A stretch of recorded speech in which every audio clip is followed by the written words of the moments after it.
आज हम आपको ले चलते हैं ग्रामीण भारत के उस मिट्टी में जहां मेहनत की खुशबू और फसलों की हरियाली फैली हुई है। हम मिलने जा रहे हैं एक ऐसे किसान से जिन्होंने अपनी पारंपरिक खेती से न सिर्फ अपनी जीविका चलाई है बल्कि प्रकृति के साथ सामंजस्य बिठाया है। ये है हमारे गांव के किसान भाई जिन्होंने सीजन में चने और गेहूं की शानदार फसल तैयार की।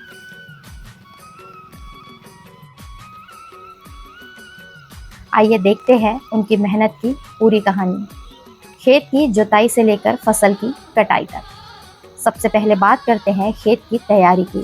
किसान जी बताते हैं कि अच्छी फसल के लिए खेत की जुताई बेहद ज़रूरी है।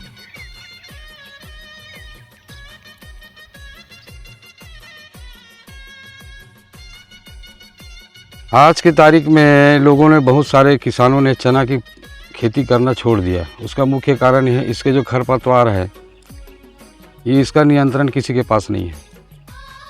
बाज़ार में वैकल्पिक जो है उससे फसल का ग्रोथ रुक जाता है। अभी हमने देखा एक जगह कि चने पे गुल्ली डंडा, अब इसका क्या करें? तो हमने एक जगह कोने में प्रयोग किया कि जो गेहूं में गुल्ली डंडा होता है, इस दवाई का नाम है क्लोडिनोफॉप। हमने उसका स्प्रे किया, वो सक्सेस रहा। तो चने के पीछे हम जितना हम पढ़ चुके हैं और आगे तो सीखना है ही है ज़िंदगी भर, इसमें तो सीखने के सिवाय कुछ बचा ही नहीं है। इसमें आपको जिस प्रकार से एक गाड़ियों की सर्विसिंग के लिए इतने दिन इतने किलोमीटर पे कहते हैं, उसी प्रकार इसका भी एक समय होता है कि 25 दिन का हो गया, उसमें फुटाव आना है। फुटाव के समय आप इसको हल्का सा 19-19 उर्वरक दें, फिर वो आगे ग्रो करेगा। जैसे ही ये फूल अवस्था में आने वाला है उसके पहले ही पानी दें। फूल में आने के बाद जो अभी हमने जो आप लोग देख रहे हैं जो फूल की अवस्था है, अब इससे पानी नहीं डाल सकते। आखिरी में जब पूरा फूल ख़त्म हो जाएगा तब आखिरी में हल्का सा हमें स्प्रिंकलर से पानी देना पड़ेगा ताकि वो जो दाने हैं वो अच्छे वज़नदार और मोटे हो जाए। चना के लिए बस यही कह सकता हूँ, और किसी के पास कुछ सुझाव हो तो कमेंट करके डाल सकें। लगभग कितने दिन में चना का फसल तैयार हो जाता है? चने में कई प्रकार की वैरायटी है। ये इस वैरायटी का नाम है RVG 202। ये 110 से 20 दिन में तैयार होता है। अभी आपके फसल को कितने दिन हो गए जिनमें फूल आ गए? ये हमारा जो है ये 25 नवंबर का है। ये तो ग्रोथ काफ़ी अच्छी चल रही है। हाँ। इस हिसाब से खेतों की जुताई वगैरह आप लोग कब कर लेते हैं इसकी तैयारी करने के लिए, चने के फसल के लिए? क्योंकि ये डबल फसल वाली जगह है, जैसे धान पे भी लगा है चना, अब धान कटने के ऊपर है। इस बार बारिश कम होने की वजह से समय पहले मिल गया तो फसल को अच्छी मौसम भी मिल गई। अदरवाइज़ क्या है कि हम जब दिसंबर में काटते हैं तो बोएंगे कब, तो फिर ग्रोथ कब होगा, इसलिए उत्पादन नहीं आता उसमें। तो हो सके मध्यम अवधि का धान बोएं ताकि सेकंड फसल के लिए आपको अच्छा समय मिल सके, फसल को अच्छा वातावरण मिल सके। हमने देखा कि बहुत से लोगों ने अब कुछ दिन पहले जो चना बोया है मुश्किल से 5 इंच 6 इंच, अब वो क्या होगा कैसे होगा उसका तो वही जाने। सब लोगों में ये है कि बाज़ार जाते कौन सी वैरायटी में ज़्यादा उत्पादन है वो वाला बीज दो। अरे सभी बीज में उत्पादन है, समय भी तो मिलना चाहिए उसको फलने फूलने बढ़ने का। एक पर्टिकुलर टाइम बहुत इम्पोर्टेंस रखता है खेती के लिए। हाँ। जुताई से लेके फसल के बुआई और कटाई तक के। इसके अंकुरण के लिए मिनिमम 12 डिग्री नीचे, नीचे से 12 डिग्री और ऊपर तकरीबन 22 से 25 डिग्री के बीच में चने की बुआई करनी चाहिए ताकि उसमें अंकुरण अच्छे से आ सके। यही चीज़ गेहूं पे भी लागू होता है। अभी इस बार हमने कई जगह देखा गेहूं की फसल इतनी नीचे है, ग्रो नहीं किया क्योंकि टेम्परेचर 7, 8, 6 चला गया था। तो बीच में अंकुरण आएगा नहीं, अंकुरण नहीं आएगा तो फुटाव नहीं आएगा, तो फुटाव नहीं तो फिर कुछ भी नहीं। इस समय तापमान का भी ध्यान रखना पड़ता है और इसके लिए आज के ज़माने पे मोबाइल पे तो दिख ही रहा है सुबह शाम। ये कितना तापमान है। वो एक चुटकी आप बजा रहे थे, वो क्या था? हाँ, ये बढ़िया प्रश्न है। मैंने जो चुटकी बजाई ऐसे, जैसे ये पौधा हरा है और इसकी जो इल्लियाँ होती है वो भी हरी हरी होती है।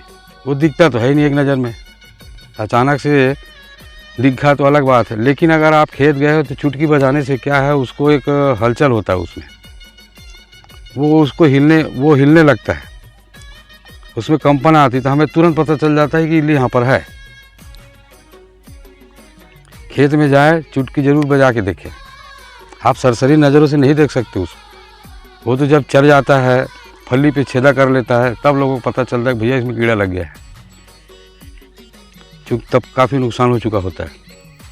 ये जो हल्का पीला पना दिख रहा है ना, ये पानी अधिक होने के कारण है। जैसे स्प्रिंकलर चलता है तो हम भूल जाए, या बार बार लाइन आना जाना, अपन भी थोड़ा सा लेट हो गया आने में, तो अधिक पानी की वजह से पीलापन आता है। चने पे अधिक पानी ना दें। लगभग कितने एकड़ में इस बार आप चने की बुआई कर रहे हैं? ये तो करीब आसपास मेरा मिला के 6 एकड़ में। सभी जगह अभी अच्छा है फसल? अभी आपने देखा वीडियो बनाया। लगभग कितने समय बाद इनकी कटाई कर सकते हैं? ये आप मान के चलिए मार्च 15 मार्च के आसपास जाना चाहिए। यानी नवंबर से मार्च तक के चने के लिए उपयुक्त समय होता है, चने की बुआई के लिए। अक्टूबर से मार्च? नहीं, चना बोने के लिए 15 से 20 अक्टूबर है, क्योंकि हर जगह तापमान अलग है। हमारे यहाँ धान कटाई के कारण हम पहुँच जाते हैं नवंबर आखिरी, दिसंबर फर्स्ट वीक तक, तो थोड़ा सा पीछे होते हैं, इसलिए यहाँ उत्पादन उतनी अच्छी नहीं आती। लेकिन पिछले साल भी मैंने यही वैरायटी बोई थी, और उस समय उसकी ये जो चने की जो क्वालिटी है इससे भी कम था, तो तकरीबन 6 क्विंटल एकड़ उत्पादन आया था। उम्मीद है इस बार आगे बढ़ेगा। जानवरों के चरने की बातें बहुत सामने आती है, खेतों में घुस जाते हैं, फसलों को नष्ट करते हैं, खाते हैं। उससे बचाव के लिए किस प्रकार की विधि आप लोग अपनाते हैं? अब जहाँ तक हो सके हमने अपने ढंग से पुराने तरीके से जो जालियाँ डाल के रखी हुई है, उसके बाद भी जानवर उसको कूदना, कहीं से भी नीचे से जाली उठा के घुसने की कोशिश करना है। तो सामान्यतः किस किस प्रकार की परेशानी किसानों को आती है? जैसे मौसम का मार जो देखा जाता है, अचानक अगर बारिश हो गई बेमौसम, तो उससे फसलों पर किस प्रकार की परेशानियां देखने को मिलती है? और इसके लिए तो किसानों को एक ही चीज़ कहूँगा कि सरकार आपको बीमा देती है तो बीमा ज़रूर कराएं, और नियंत्रण हमारे नियंत्रण में ये मौसम नहीं है। हम इसका कुछ नहीं कर सकते, जो करेगा मौसम ही हमारे साथ करेगा। और किस किस प्रकार की परेशानियां खेती में देखने को मिलती है? आवारा जानवर जो घूमते हैं, ये इनसे फसलों को नुकसान होने का ये है, बाड़ी तोड़ना, घेरा तोड़ना, कूद जाना। तो इसके लिए हमने क्या किया है कि जो बदबूदार जैसे सड़े अंडे, उसका घोल बना के हमने बाहर छिटाई करी है। उसके बदबू से, उसके दुर्गंध से वो जानवर वहाँ पे आना नहीं चाहते। इसको कभी कभी ऐसे बीच में डालते रहो, फिर लगा कि यहाँ भी जानवर, इसकी बदबू उड़ गई, फिर जानवर पहुँचने लगे, फिर डालो उसको। बाल्टी में घोलो या मग्गे गिलास से किनारे किनारे बाहर डालो हल्का हल्का। कुछ रंग बिरंगी झिल्लियों में कलरफुल वो भी है। वो क्या है? आप नीला, लाल, गुलाबी जो भी कलर है, आप वाइट कलर के झिल्ली में या जो बिसलरी बॉटल वाली जो वो है, उस पर उसको भर के बाहर टांग दे, तो उसमें सन रेस पड़ने से एक अजीब सा रिफ्लेक्ट होता है, जो उनकी आंखों में एक कुछ तो उनको डराने की कोशिश है, या फिर वो उससे चमकते हैं, फिर पास आना नहीं चाहते।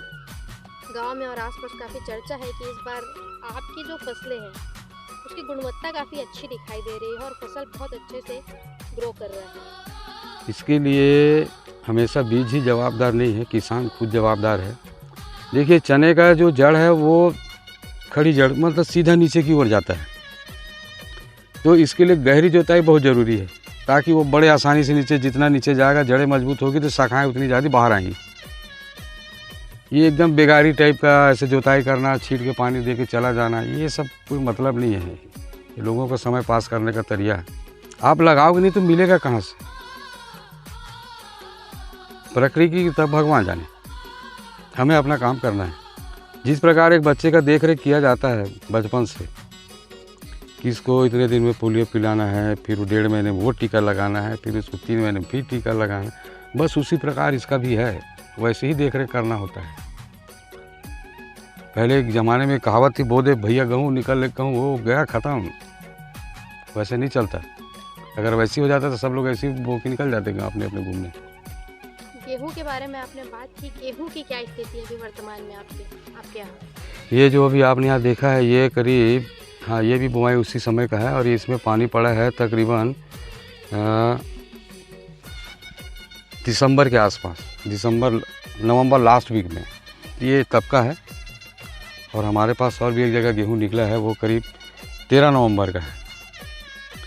उसका भी आप देखेंगे, अभी मैं दिखाऊंगा रास्ते पे।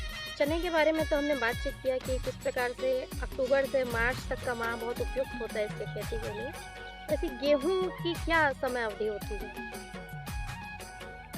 गेहूं भी आप नवंबर से लेके, जैसे हमने 13 नवंबर को बोया, वो जो फसल अलग है, ये है नवंबर आखिरी का, ये फसल अलग है। अब इसमें अंतर ये है कि दिन का दिन वाटर लेवल नीचे चला जा रहा है, इसके आखिरी पानी के लिए मेरे पास समस्या ना आ जाए। और जो हमने पहले बो लिया वो निकल गया, तब ये मैं संतुष्ट हूँ कि मैं वो फसल काट सकता हूँ। इसके बारे में नहीं कह सकता। यहाँ पे भी मतलब पर्टिकुलर समय का बहुत बड़ा खेल है। हाँ, तापमान बढ़ते जाएगा, वाटर लेवल नीचे जाते जाएगा, क्योंकि मैं किसान नहीं, आसपास भी लोग हैं, बहुत ज़्यादा मात्रा में गेहूँ डाले हैं। मेरा तो एक ही कहना है, भैया गेहूँ और चना अल्टरनेट आधा आधा करते रहो, ताकि आपका पानी आपके पास सुरक्षित रहे। समय को ध्यान में रखते हुए आप जितना मतलब मध्यम अवधि का धान बोएं और इस प्रकार से फसल करें, आपको फसल हाथ में आ सकता है। लेट वैरायटी डालेंगे, लेट में पानी मिलेगा, सब तापमान बढ़ेगा, उत्पादन नहीं आएगा, पानी भी साथ छोड़ देगा, फिर आप कहीं के नहीं, फिर कहेंगे भैया सरकार हमें मुआवजा दो। हम भी तो गलतियां करते हैं, उसको भी तो देखो।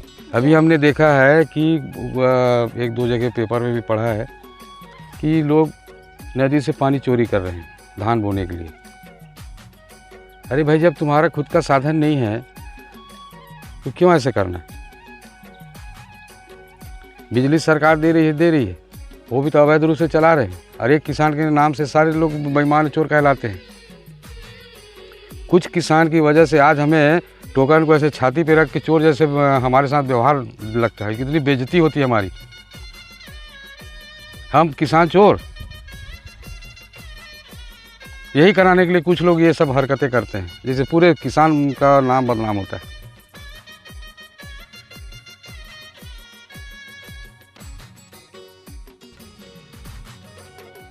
फसल अब तैयार हो चुका है, कटाई का समय काफी नजदीक है। क्या स्थिति, क्या प्रोग्रेस है अभी फसलों की? पिछला जब इसका फोटोग्राफी हुआ तो वो 31 जनवरी आसपास, और ये आज फरवरी आखिरी, 28 दिन में वो अपने समय के हिसाब से बराबर पक रहा है और तैयार भी हो गया है। चना की खेती में एक अच्छा है कि इस बार पानी की जो समस्या हमने गांव में देखा है, अच्छे किसान परेशान हैं। गेहूं पकाना मुश्किल हो गया उनको। चने में 2 पानी दो, खुश रहो। गेहूं की क्या स्थिति है? गेहूं में पानी अधिक लगता है और यहाँ पर पानी काफ़ी या तो नहीं है या तो बहुत पास में है। अब 60 फीट में पानी है, कितना दिन चलेगा वो? उसके बाद उसे बोर होता भी नहीं। बजरी ज़मीनें हैं, जहाँ है 400 फीट 500 फीट पानी, वो भी साथ नहीं देता। मैं तो यही कहूँगा, चने खेती करो और इसके बारे में अच्छे से जानो, क्योंकि भविष्य में बहुत तकलीफ होने वाला है पानी को लेकर। यहाँ बाहर से आए हुए बड़े बड़े जो किसान हैं, हरियाणा से, पंजाब से, इन लोगों ने खेती इतनी बढ़ा रखी है, इतना पानी उनको चाहिए तो हम तो लोकल गांव वाले परेशान हो गए उसमें। मजदूरी, एक मजदूर भी नहीं मिलता और पानी भी नहीं मिल रहा अब तो उनके कारण। यहाँ की जो पारंपरिक खेती थी वो सब बिगड़ गई अब, ये सब कमर्शियल हो गए हैं लोग। इसलिए यहाँ के किसान मजदूर जाए कहाँ? ये अपनी ही ज़मीन बेच के उसी के यहाँ नौकरी कर रहे हैं, रेग में दे के, ठेका में दे के। अभी कैसी स्थिति फसल की कटाई कब तक हो सकती है? ज़्यादा से ज़्यादा हफ्ता दिन में आ जाएगा, ये तैयारी है लगभग। चना गेहूँ दोनों की? अब वो असल में तापमान मौसम पर भी निर्भर करता है। ये एकदम से बीच में ठंडी पड़ना, फिर धूप तेज होना, तो फसल का जो टाइम टेबल है मौसम पर भी निर्भर है। दोस्तों, सबसे महत्वपूर्ण बात जो किसान जी ने बताई वो है उनकी पारंपरिक खेती की प्रतिबद्धता।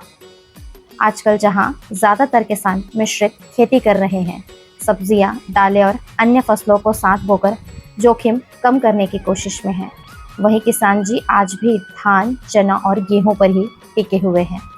वे कहते हैं ये फसलें हमारी मिट्टी के अनुकूल है, पानी कम लगता है और बाजार में हमेशा मांग रहती है। पारंपरिक तरीके से खेती करने से मिट्टी की सेहत बनी रहती है और पीढ़ियां चलती हैं। उनकी ये सोच हमें सिखाती है कि आधुनिकता के साथ साथ जड़ों से जुड़े रहना कितना ज़रूरी है। हालांकि अब इन फसलों की कटाई हो चुकी है और अब ये फसल बाजार में बिकने को पूरी तरह तैयार है। तो दोस्तों, ये थी हमारे किसान भाई की सफलता की कहानी। अगर आपको ये वीडियो पसंद आए और आपको उनका काम पसंद आए, इस किसान भाई के लिए आप क्या कहना चाहते हैं, कमेंट सेक्शन में जाकर कमेंट करके ज़रूर बताएं।